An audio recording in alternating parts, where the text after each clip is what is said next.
Hello everyone, welcome to our channel the success master. আজকে আমি আপনাদের জন্য পলিটি থেকে নতুন একটা টপিক নিয়ে এসেছি, সেটা হলো কনস্টিটিউশন, সংবিধান। সেটা থেকে এমসিকিউ নিয়ে এসেছি। তার আগে পলিটি থেকে আরও কিছু এমসিকিউ ক্লাস আমি করিয়েছি, সেগুলি পেয়ে যাবেন আমাদের চ্যানেল দ্য সাকসেস মাস্টার যে ইউটিউব চ্যানেল রয়েছে তার মধ্যে প্লেলিস্ট রয়েছে। সেই প্লেলিস্টের মধ্যে আপনারা একদম সিরিয়াল ওয়াইজ আপনারা ক্লাসগুলি পেয়ে যাবেন। তো আজকে যে ক্লাসটা রয়েছে তার মধ্যে আমরা কনস্টিটিউশন থেকে কিছু কনসেপ্ট, তার সাথে সাথে আমরা এমসিকিউ নিয়ে আলোচনা করব। আর যেটা থেকে আমাদের মক টেস্টও হয়ে থাকবে। আমাদের all Tripura free mock test যে গ্রুপ রয়েছে, যেটার মধ্যে সবার জন্য মক টেস্ট, প্রতিনিয়ত মক টেস্ট হয়ে থাকে, যেটা ফ্রিতে দিতে পারেন, সেটার মধ্যে মক টেস্ট হয়ে থাকবে। আর তাছাড়া আমাদের কোচিং সেন্টার দ্য সাকসেস মাস্টারে আমরা নতুন একটা ফ্রেশ একটা ব্যাচ শুরু করতে যাচ্ছি, যেটা কিনা ফেব্রুয়ারি ফার্স্ট উইক থেকে হবে, মঙ্গলবার এবং বুধবার। সামনে মঙ্গলবার থেকেই ক্লাসটা শুরু হবে, যেটা হবে এই সেশনের 11 নাম্বার ব্যাচ। ওকে, সেটারও এডমিশন চলছে। সেটার বিষয়ে আমি বলে দেবো, এডমিশন ফিস কত, মান্থলি ফিস কত, বা নোটের প্রাইস কত, সম্পূর্ণ বিষয়টা আমি বলে দেবো। তো আপনারা ভিডিওটা স্কিপ না করে লাস্ট পর্যন্ত দেখতে থাকুন, তাহলে সম্পূর্ণ ডিটেলসে আপনারা জেনে নিতে পারবেন। আজকে ক্লাসটা বুঝতে পারবেন, তার সাথে সাথে এডমিশনের ব্যাপারটা, নোটের ব্যাপারটাও আপনারা জেনে নিতে পারবেন। তো সর্বপ্রথম আমরা ক্লাসটা দেখে নিই, তারপর আমরা বাকি বিষয়গুলো জেনে নেব। তো চলুন তাহলে দেরি না করে আজকের এই ক্লাসটা শুরু করা যাক। তো যে টপিকটা রয়েছে সেটা হলো কনস্টিটিউশন, অর্থাৎ সংবিধান। তো প্রথমেই কিছু কনসেপ্ট রয়েছে। কনসেপ্টগুলি হলো, ভারতের সংবিধান যে দেশের সংবিধান থেকে রাষ্ট্র পরিচালনার নির্দেশমূলক নীতি ধারণা গ্রহণ করেছে তা হলো আয়ারল্যান্ড। ওকে, ভারতের সংবিধান যে দেশের সংবিধান থেকে রাষ্ট্র পরিচালনার নির্দেশমূলক নীতির ধারণা গ্রহণ করেছেন সেটা কি, সেটা হলো আয়ারল্যান্ড। ভারতের রাষ্ট্রপতি নির্বাচন সম্পর্কে সংবিধানে ৫৪ নং ধারায় আলোচনা করা হয়েছে। যে ভারতের সংবিধানে কত নং ধারায় ভারতের রাষ্ট্রপতি নির্বাচন সম্পর্কে আলোচনা করা হয়েছে, কত নং ধারায়? ৫৪ নং ধারায়। ওকে, ভারতের সংবিধানের সংশোধন সম্পর্কে 368 নং ধারায় বলা হয়েছে। ওকে, তো ভারতের সংবিধান সংশোধন সম্পর্কে কোন ধারার মধ্যে বলা হয়েছে? 368 এই ধারার মধ্যে বলা হয়েছে। বা যদি এরকমভাবে আসতে পারে যে 368 নং ধারার মধ্যে কী সম্পর্কে বলা হয়েছে, তো ভারতের সংবিধানে সংশোধন সম্পর্কে বলা হয়েছে। ওকে, এখন এটা থেকে এই যে কনসেপ্ট আমরা দেখলাম, সেটা থেকে এখন এমসিকিউ দেখে নিই। তো প্রথম যে এমসিকিউটা রয়েছে তা হলো, ভারতের সংবিধান যেই দেশের সংবিধান থেকে রাষ্ট্র পরিচালনার নির্দেশমূলক নীতির ধারণা গ্রহণ করেছে তা হলো, তো এখানে কারেক্ট আনসার কী হবে? অপশন নাম্বার এ, আয়ারল্যান্ড। অপশন নাম্বার এ, আয়ারল্যান্ড হবে এটা কারেক্ট আনসার। আমরা এখানে পড়েছিলাম, ভারতের সংবিধান যেই দেশের সংবিধান থেকে রাষ্ট্র পরিচালনার নির্দেশমূলক নীতি ধারণা গ্রহণ করেছেন তা হলো আয়ারল্যান্ড। অপশন নাম্বার এ হলো এটা কারেক্ট আনসার। ওকে, নেক্সট 2 নম্বর, ভারতের রাষ্ট্রপতি নির্বাচন সম্পর্কে সংবিধানে কোন ধারায় আলোচনা করা হয়েছে? যে ভারতে যে রাষ্ট্রপতি নির্বাচন করা হয় সেই সম্পর্কে কোন সংবিধানে কত নং ধারার মধ্যে আলোচনা করা হয়েছে? তো কারেক্ট আনসার কী হবে? অপশন নাম্বার সি, ৫৪ নং ধারায়। অপশন নাম্বার সি হবে এটা কারেক্ট আনসার। ৫৪ নং ধারার মধ্যেই বলা হয়েছে ভারতের রাষ্ট্রপতি নির্বাচন সম্পর্কে এই ৫৪ নং ধারার মধ্যেই আলোচনা করা হয়েছে। তো অপশন নাম্বার সি হলো এটা কারেক্ট আনসার। 3 নম্বর, ভারতীয় সংবিধানে সংশোধন সম্পর্কে কোন ধারায় কথা বলা হয়েছে? এখন আছে কি, ভারতের সংবিধান সংশোধন সম্পর্কে কত নং ধারার মধ্যে বলা হয়েছে? তো কারেক্ট আনসার হবে অপশন নাম্বার ডি, 368, ৩৬৮ নং ধারায়। অপশন নাম্বার ডি হবে এটা কারেক্ট আনসার। 4 নম্বর, এখন কনসেপ্ট রয়েছে, ভারতে অবশিষ্ট ক্ষমতা কেন্দ্রীয় সরকারের হাতে ন্যস্ত। ভারতের অবশিষ্ট ক্ষমতা কি কার হাতে ন্যস্ত? কেন্দ্রীয় সরকারের হাতে ন্যস্ত। ভারতের সংবিধানের ৩য় অংশে মৌলিক কর্তব্য সম্পর্কে আলোচনা করা হয়েছে। ভারতের সংবিধানে কত অংশে মৌলিক কর্তব্য সম্পর্কে আলোচনা করেছে? ৩য় অংশে। ওকে, 3rd নম্বর অংশের মধ্যে যে মৌলিক কর্তব্য রয়েছে সেটা সম্পর্কে আলোচনা করা হয়েছে। আর কোথায় আলোচনা করা হয়েছে? ভারতের সংবিধানে। সংবিধানে ৩২ নং ধারা অনুযায়ী ভারতের সুপ্রিম কোর্ট নাগরিকদের মৌলিক অধিকার রক্ষার জন্য লেখ জারি করতে পারে। যে সংবিধানে কত নং ধারা অনুযায়ী ভারতের সুপ্রিম কোর্ট নাগরিকদের মৌলিক অধিকার রক্ষার জন্য লেখ জারি করতে পারে? কত নং ধারায়? ৩২ নং ধারায়। বা ঘুরিয়ে আসতে পারে, সংবিধানে ৩২ নং ধারার মধ্যে সুপ্রিম কোর্টের কোন অধিকারের জন্য লেখ জারি করতে পারে? মৌলিক অধিকার রক্ষার জন্য লেখ জারি করতে পারে। কি জারি করতে পারে? লেখ জারি করতে পারে। ওকে, তো এইটা কনসেপ্টটা দেখে নিলাম। এখন এইটা থেকে আমরা দেখব কি এমসিকিউ। কনসেপ্টগুলি যদি আমরা ভালোভাবে বুঝি তাহলে এমসিকিউগুলি করতে আমাদের জন্য ইজি হয়ে যাবে। আর আমি আপনাদের বলে দিই, আমাদের কাছে যে নোটসটা রয়েছে, আপনাদের অনেকেরই কোশ্চেন থাকে যে ম্যাম ইউটিউবের মধ্যে যা ক্লাস করছি আমরা সেইগুলি নোটের মধ্যে থাকে কি না। তো আমি আপনাদের বলে দিই, আমরা ইউটিউবে যা কিছু করাচ্ছি এইগুলি তো আছে, তাছাড়া আরও অনেক এক্সট্রা কিছু রয়েছে, কারণ ইউটিউবের মধ্যে সবসময় সবটা দেওয়াটা পসিবল হয় না। তো না হলে ভিডিওটা অনেকটা লেন্দি হয়ে যায়, অনেকটা প্রবলেম হয়ে যায়। তো তার জন্য ইউটিউবে আমরা যতটা পারি আমরা দিয়ে থাকি, কিন্তু আমাদের নোটসের মধ্যে ইউটিউবে যা দিই তা তো আছেই, তাছাড়াও আরও কিছু এক্সট্রাও রয়েছে। ওকে, অনেকেরই কনফিউশন থাকে এগুলি থাকে কি না, যে ইউটিউবে যেগুলি আছে সেগুলি থাকে কি না। তো বলছি ইউটিউবে এগুলি থাকে, তার সাথে আরও এক্সট্রা কিছুও থাকে, এক্সট্রা আরও কনসেপ্ট আরও ডিটেলসে থাকে, তারপর এমসিকিউ রয়েছে। ওকে, সো নেক্সট 4 নাম্বার, ভারতীয় অবশিষ্ট ক্ষমতা কার হাতে ন্যস্ত? ভারতীয় অবশিষ্ট ক্ষমতা কার হাতে ন্যস্ত? Correct answer is option number এ, কেন্দ্রীয় সরকার। অপশন নাম্বার এ, কেন্দ্রীয় সরকার। ভারতের অবশিষ্ট ক্ষমতা কেন্দ্রীয় সরকারের হাতে ন্যস্ত। 5 নম্বর, ভারতের সংবিধানে কোন অংশে মৌলিক কর্তব্য সম্পর্কে আলোচনা করা হয়েছে? ভারতের সংবিধানে কোন অংশে? তো কারেক্ট আনসার হবে অপশন নাম্বার সি, তৃতীয় অংশে। তৃতীয় অংশের মধ্যে মৌলিক কর্তব্য সম্পর্কে আলোচনা করা হয়েছে। Option number C. 6, সংবিধানের কোন ধারা অনুযায়ী ভারতের সুপ্রিম কোর্ট নাগরিকদের মৌলিক অধিকার রক্ষার জন্য লেখ জারি করতে পারে? তো কারেক্ট আনসার কি হবে? অপশন নাম্বার সি, 32 নং ধারায়। অপশন নাম্বার সি, 32 নং ধারায়। সংবিধানের 32 নং ধারা অনুযায়ী ভারতের সুপ্রিম কোর্ট নাগরিকদের মৌলিক অধিকার রক্ষার জন্য লেখ জারি করতে পারে। নেক্সট, এখন আবার কনসেপ্ট দেখে নেব। সংবিধানে 226 নং ধারা অনুযায়ী ভারতের হাইকোর্ট নাগরিকদের মৌলিক অধিকার রক্ষার জন্য লেখ জারি করতে পারে। তো সংবিধানের 226 নং ধারা অনুযায়ী ভারতের হাইকোর্ট নাগরিকের মৌলিক অধিকারের জন্য লেখ জারি করতে পারে। এটা কি? হাইকোর্ট। আগেরটা কি ছিল? Supreme court.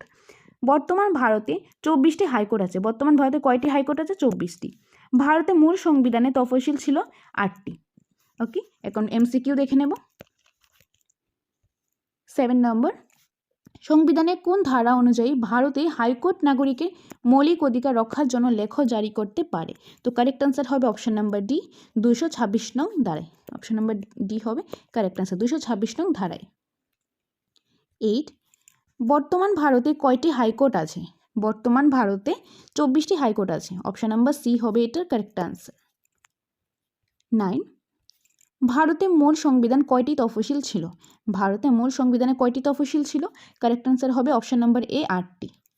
অপশন নাম্বার এ হবে এটা কারেক্ট আনসার। কেশবানন্দ ভারতী মামলায় 1973 খ্রিস্টাব্দে সংবিধানের মূল কাঠামো স্থির হয়। যে কেশবানন্দ ভারতী মামলায় কত খ্রিস্টাব্দে? 1973 খ্রিস্টাব্দে সংবিধানের মূল কাঠামো স্থির হয়। ভারতীয় সংবিধানে 51 (এ) নং ধারায় নাগরিকের মৌলিক অধিকার কর্তব্য সম্পর্কে আলোচনা করা হয়েছে। ভারতের সংবিধানে 280 নং ধারা অর্থ কমিশন সম্পর্কে আলোচনা করা হয়। যেই ধারাগুলি ভালোভাবে মনে রাখবেন, অনেকগুলি ধারা রয়েছে, তো এগুলি ভালোভাবে আপনারা মনে রাখবেন। তো এটা থেকে এমসিকিউ দেখে নিই। 10 নম্বর এমসিকিউ, কেশবানন্দ ভারতী মামলায় 1973 খ্রিস্টাব্দে নিচের কোনটি স্থির হয়? তো কারেক্ট আনসার কি হবে? অপশন নম্বর এ, মূল কাঠামো। সংবিধানের মূল কাঠামো। অপশন নম্বর এ হবে কারেক্ট আনসার। বা এটা এরকমভাবে আসতে পারে, কেশবানন্দ ভারতী মামলা কত খ্রিস্টাব্দে? 1973 খ্রিস্টাব্দে। এটা কোনটির মধ্যে স্থির থাকে? সংবিধানের মূল কাঠামোর মধ্যে স্থির থাকে। তো অপশন নম্বর এ হলো এটা কারেক্ট আনসার। নেক্সট 11 নম্বর, ভারতের সংবিধানের কোন ধারায় নাগরিকদের মৌলিক কর্তব্য সম্পর্কে আলোচনা করা হয়েছে? তো কারেক্ট আনসার হবে অপশন নাম্বার ডি, 51 (এ) নং ধারায়। অপশন নাম্বার ডি হবে এটা কারেক্ট আনসার। 12 নম্বর, ভারতের সংবিধানের কোন ধারায় অর্থ কমিশন সম্পর্কে আলোচনা করা হয়েছে? অর্থ কমিশন সম্পর্কে আলোচনা করা হয়েছে অপশন নাম্বার ডি। ওকে, অপশন নাম্বার ডি, 280 নং ধারায়। 280 নং ধারায়, ভারতের সংবিধানের 280 নং ধারায় অর্থ কমিশন সম্পর্কে আলোচনা করা হয়েছে।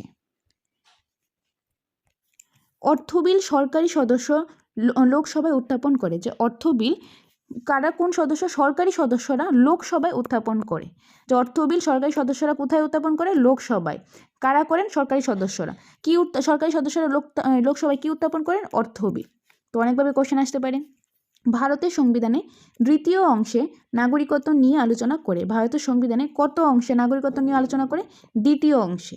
বর্তমান ভারতের সংবিধানে অংশ আছে 25টি। বর্তমান ভারতে সংবিধানে অংশ আছে কয়টি? 25টি। এখন এমসিকিউ দেখে নেব। 13 নম্বর, অর্থ বিল কে লোকসভায় উত্থাপন করেন? যে অর্থ বিল লোকসভায় কে উত্থাপন করেন? তো কারেক্ট অ্যান্সার হবে অপশন নাম্বার বি, সরকারি সদস্য। যে অর্থ বিল সরকারি সদস্য লোকসভায় উত্থাপন করেন। যে অর্থ বিল সরকারি সদস্য কোথায় উত্থাপন করেন? লোকসভায়। আর সরকারি সদস্যরা লোকসভায় কি উত্থাপন করেন? অর্থ বিল। তো অপশন নাম্বার বি হবে এটা কারেক্ট অ্যান্সার। অর্থ বিল সরকারি সদস্যরা লোকসভায় উত্থাপন করেন।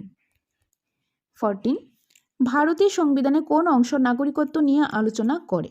তো কারেক্ট অ্যান্সার হবে অপশন নাম্বার বি, দ্বিতীয় অংশে। ভারতের সংবিধানে দ্বিতীয় অংশে নাগরিকত্ব নিয়ে আলোচনা করে। Option number beta correct answer. 15, বর্তমানে ভারতের সংবিধানে কয়টি অংশ আছে? বর্তমান ভারতের সংবিধানে কয়টি অংশ আছে? 25টি। তো অপশন নাম্বার ডি হবে এটা কারেক্ট অ্যান্সার। ভারতের সংবিধানে তফসিল আছে। ভারতের সংবিধানে কয়টি তফসিল আছে? 12টি। ভারতের মূল সংবিধান অনুযায়ী সংবিধানের ধারা ছিল 395টি। ভারতের মূল সংবিধান অনুযায়ী সংবিধানের ধারা কয়টি ছিল? 395টি। ভারতের মূল সংবিধানে তফসিল ছিল 8টি। ওকে, তো ভারতের সংবিধানে তফসিল আছে 12টি, আর তফসিল ছিল কয়টি? ছিল 8টি ছিল। আর ভারতের মূল সংবিধান অনুযায়ী সংবিধানের ধারা ছিল, এটা কিন্তু ছিল তো 395টি। এমসিকিউ দেখে নিই। 16 নম্বর, ভারতের সংবিধানে কয়টি তফসিল আছে? তো ভারতের সংবিধানে কয়টি তফসিল আছে? 12টি। অপশন নম্বর এ হলো কারেক্ট আনসার। ভালো করে দেখে নেবেন কোশ্চেনে কি বলো, ভারতের সংবিধানে কয়টি তফসিল আছে? তো আছে হলে 12টি। 17, ভারতের মূল সংবিধান অনুযায়ী সংবিধানে কয়টি ধারা ছিল? তো কয়টি ধারা ছিল? তো কারেক্ট আনসার কি হবে? অপশন নাম্বার ডি, 395টি। অপশন নাম্বার ডি, 395টি। ভারতের মূল সংবিধানে 395টি ধারা ছিল। 18, ভারতের মূল সংবিধানে কয়টি তফসিল ছিল? তো কারেক্ট আনসার হবে অপশন নাম্বার এ, 8টি। অপশন নাম্বার এ, 8টি। ভারতীয় সংবিধান 1 নম্বর ধারা ভারতকে বর্ণনা করেছে একটি অঙ্গরাজ্যের ইউনিয়ন হিসাবে। কি হিসাবে বর্ণনা করেছেন? অঙ্গরাজ্যের ইউনিয়ন হিসাবে। কত নম্বর ধারা? এই যে 1 নম্বর, ভারতের সংবিধানে 1 নম্বর ধারা ভারতকে, কত নম্বর ধারা ভারতকে বর্ণনা করেছে অঙ্গরাজ্য ইউনিয়ন হিসাবে? 1 নম্বর ধারা। গণপরিষদের মূল সদস্য সংখ্যা কত ছিল? 389। গণপরিষদের মূল সদস্য সংখ্যা ছিল 389 জন। ভারতের সংবিধানের চতুর্থ অংশে মৌলিক কর্তব্য সম্পর্কে আলোচনা করা হয়েছে। যে চতুর্থ অংশে কি? মৌলিক কর্তব্য সম্পর্কে আলোচনা করা হয়েছে। 19 নম্বর এমসিকিউ, ভারতীয় সংবিধান 1 নম্বর ধারাকে ভারতকে বর্ণনা করেছেন কি হিসাবে? তো কারেক্ট আনসার হবে অপশন নাম্বার সি, অঙ্গরাজ্যের ইউনিয়ন হিসাবে। অঙ্গরাজ্যের ইউনিয়ন হিসাবে। ভারতীয় সংবিধানের 1 নম্বর ধারা ভারতকে বর্ণনা করেছেন অঙ্গরাজ্যের ইউনিয়ন হিসাবে। 20, গণপরিষদের মোট সদস্য সংখ্যা কতজন ছিল? তো কারেক্ট আনসার হবে অপশন নাম্বার সি, 389 জন। অপশন নাম্বার সি হবে এটার কারেক্ট আনসার। 21, ভারতের সংবিধানে কোন অংশে মৌলিক কর্তব্য সম্পর্কে আলোচনা করা হয়েছে? তো কারেক্ট আনসার হবে অপশন নাম্বার ডি, চতুর্থ অংশে। অপশন নাম্বার ডি, চতুর্থ অংশে। ভারতের সংবিধানের চতুর্থ অংশে মৌলিক কর্তব্য সম্পর্কে আলোচনা করা হয়েছে। বর্তমানে ভারতের সংবিধানে নাগরিকদের জন্য 11টি মৌলিক কর্তব্য আছে। যে বর্তমানে ভারতের সংবিধানে নাগরিকদের জন্য কয়টি মৌলিক কর্তব্য আছে? 11টি। ভারতীয় সংবিধানে নাগরিকদের জন্য মৌলিক কর্তব্যগুলি 1976 খ্রিস্টাব্দে সংযুক্ত করা হয়। ভারতীয় সংবিধানে নাগরিকদের জন্য মৌলিক কর্তব্যগুলি কত খ্রিস্টাব্দে সংযুক্ত করা হয়? 1976 খ্রিস্টাব্দে। ভারতের সংবিধানে নাগরিকদের জন্য মৌলিক কর্তব্যগুলি 42তম সংশোধনীর মাধ্যমে সংযুক্ত করা হয়। কততম সংশোধনীর মাধ্যমে? 42তম। এখন এমসিকিউ দেখে নিই। 22 নম্বর, বর্তমানে ভারতের সংবিধানে নাগরিকদের জন্য কয়টি মৌলিক কর্তব্য আছে? তো কারেক্ট আনসার হবে অপশন নাম্বার এ, 11টি। Option number A. 23, ভারতের সংবিধানে নাগরিকদের জন্য মৌলিক কর্তব্যগুলি করে সংযুক্ত করা হয় কত খ্রিস্টাব্দে? তো কারেক্ট আনসার হবে অপশন নাম্বার বি, 1976 খ্রিস্টাব্দে। Option number B. 24, ভারতের সংবিধানে নাগরিকদের জন্য মৌলিক কর্তব্যগুলি করে কবে হবে সংশোধনীর মাধ্যমে সংযুক্ত করা হয়। ওকে, ভারতের সংবিধানের জন্য মৌলিক কর্তব্যগুলি সংশোধন করা হয় কততম, এটা হবে কততম সংশোধনের মাধ্যমে সংযুক্ত করা হয়। তো কারেক্ট আনসার হবে অপশান নাম্বার বি 42তম। ভারতীয় সংবিধানে নাগরিকদের জন্য মৌলিক কর্তব্যগুলি 42তম সংশোধনের মাধ্যমে সংযুক্ত করা হয়। তো option number B is the correct answer. ভারতীয় সংবিধানের খসড়া কমিটির কাছে সংবিধানের প্রস্তাবনা কে উত্থাপন করেন? জওহরলাল নেহেরু। ভারতীয় সংবিধানের খসড়া কমিটির কাছে সংবিধানের প্রস্তাবনা জওহরলাল নেহেরু উত্থাপন করেন। ভারতীয় সংবিধান রচনা করেন গণপরিষদ। ভারতের সংবিধান রচনা করেন গণপরিষদ। গণপরিষদ গঠিত হয়েছিল, কবে গঠিত হয়েছিল 9 ডিসেম্বর 1946 খ্রিস্টাব্দে।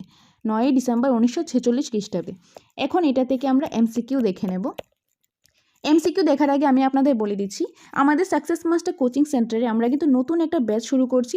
এই সেশনে 11 নাম্বার ব্যাচ, যেই ব্যাচটার মধ্যে আমরা আর বেশি মানুষ নিতে পারবো না, বেশি ক্যান্ডিডেটস নিতে পারবো না, কারণ আমরা একটা ব্যাচের মধ্যে 15 to 20 নেই, তার থেকে বেশি আমরা নেই না, নয়তোবা অনেকটা জায়গার জন্য প্রবলেম হয়ে যায়। তো আমরা 15 থেকে 20 জন আমরা নিয়ে থাকি। তার সেটার মধ্যে এডমিশন হওয়ার জন্য আপনারা আমাদের সাথে যোগাযোগ করতে পারেন। অনেকে আপনার এডমিশন হয়ে গেছেন। আমরা কিন্তু আমাদের এই 11 নাম্বার ব্যাচের মধ্যে আর বেশি স্টুডেন্ট নিতে পারবো না, আমরা 2 থেকে 3 জন স্টুডেন্ট নিতে পারবো। তো তার জন্য আপনাদের বলছি, আমাদের সাথে এই স্ক্রিনে দেওয়া নাম্বারে আমাদের যোগাযোগ করুন এবং এডমিশনটা হয়ে যান। এডমিশন কি প্রসেসটা কী রয়েছে সেটা আমি বলে দেবো। আমাদের কাছে নোটস রয়েছে TET 1, TET 2, science, arts, Kokborok, Bengali, CDP, SST সবগুলি পার্টসেরই আমাদের কাছে নোটস রয়েছে। কনসেপ্ট প্লাস এমসিকিউ প্রত্যেকটা সাবজেক্টেরই, প্রত্যেকটা টপিকেরই প্রথমে দেওয়া রয়েছে কনসেপ্ট, তারপর দেওয়া রয়েছে এমসিকিউ রয়েছে, একদম ডিটেলসে রয়েছে, সিরিয়াল ওয়াইজ রয়েছে, যেভাবে সিলেবাসে রয়েছে সেই অ্যাকর্ডিং রয়েছে। আমাদের success master coaching centre expert টিচারদের দ্বারা বানানো রয়েছে আমাদের এই নোটসটা। নোটের প্রাইস কত, এডমিশন ফিসটা কত, সেটা আমি সম্পূর্ণটা বলে দেবো। ক্লাসটা আগে শেষ হয়ে যাক, তারপর আমি আপনাদের বাকি ডিটেলসও বলে দেবো। তো এখন দেখে নিই এমসিকিউ 25 নম্বর।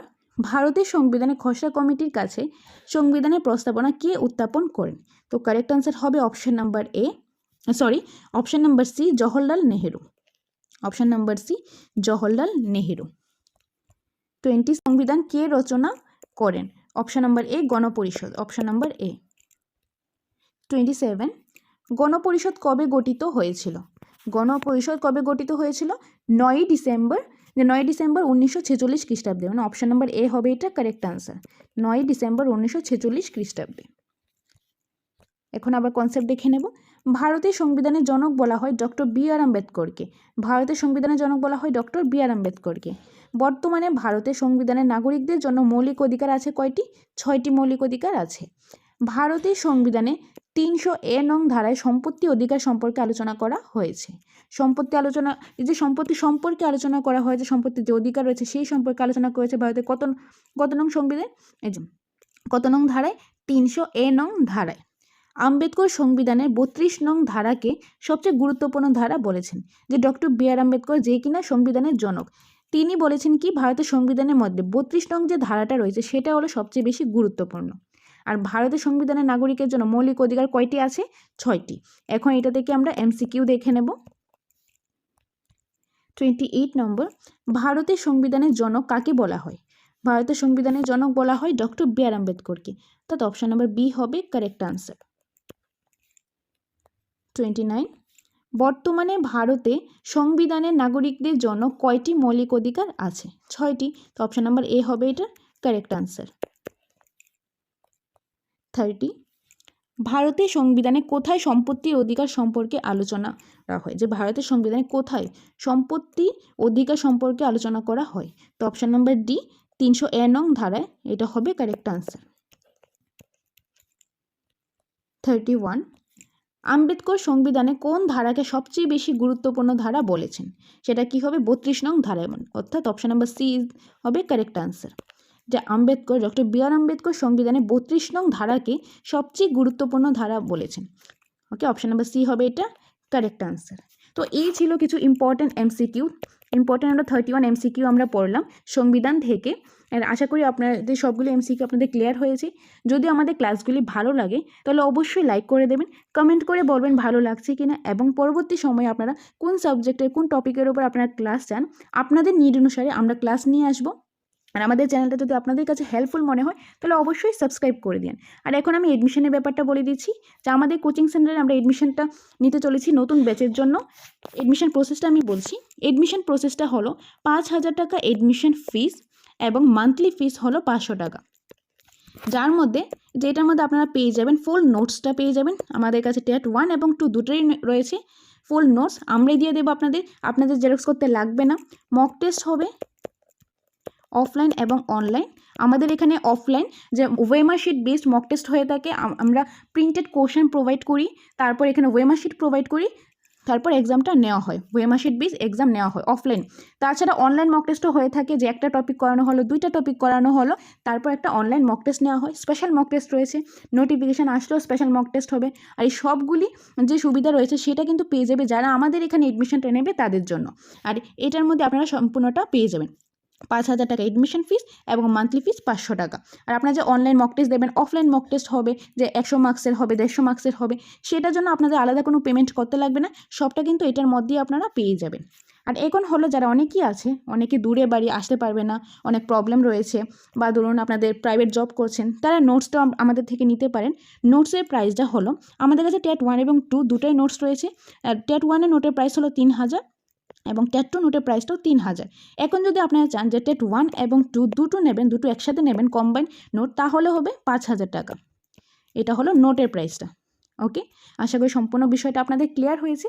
তাছাড়াও যদি কোনো কোয়েরিজ থাকে, কোনো কনফিউশন থাকে, তাহলে আপনারা স্ক্রিনে দেওয়া নাম্বারে কল করতে পারেন 6009340523 নম্বরে। এই নম্বরে আপনারা কল করে সম্পূর্ণ ডিটেলস আপনারা জেনে নিতে পারেন, যে ক্লাসের ব্যাপারে হোক, নোটসের ব্যাপারে হোক, এডমিশনের ব্যাপারে হোক, আপনারা কল করে জেনে নিতে পারেন। ওকে, আর তাছাড়া আপনারা অনেকেই যে বলেন যে আপনার কি নোটসটা কি দেখতে পারবো কি না, যা আপনাদের আমি বলছি আমাদের কোচিং সেন্টারে আপনারা এসে নোটসটা দেখতে পারেন, যাচাই করতে পারেন। যদি নোটসটা ভালো লাগে তবে আপনার নোটসটা নিন, ইভেন একদিন ক্লাস করে দেখুন ভালো লাগে কিনা, যদি ক্লাস করে ভালো লাগে তবে আপনারা এডমিশনটা হন। যে আপনারা আসলেই যে এডমিশন নিতে লাগবে, নোট নিতে লাগবে, এরকম কোনো ব্যাপার না। আপনারা আসুন, যাচাই করুন, ক্লাস যাচাই করুন, নোটসটা যাচাই করুন, যদি ভালো লাগে তবেই কিন্তু আপনারা এডমিশনটা হন এবং নোটসটা নিয়ে যান। ওকে, তাছাড়া কোনো কোয়েরিজ থাকলে নাম্বারটা রয়েছে, সেটাতে আপনারা কল করে নিতে পারেন। আর অবশ্যই আমাদের ভিডিওটা যদি ভালো লাগে লাইক করে দেবেন, কমেন্ট করে জানাবেন নেক্সট কোন টপিকের উপর আপনারা ক্লাস আন, এবং আমাদের চ্যানেল হেল্পফুল মনে হলে অবশ্যই সাবস্ক্রাইব করে দিন। দেখা হবে পরবর্তী একটা ক্লাসে। Thanks for watching.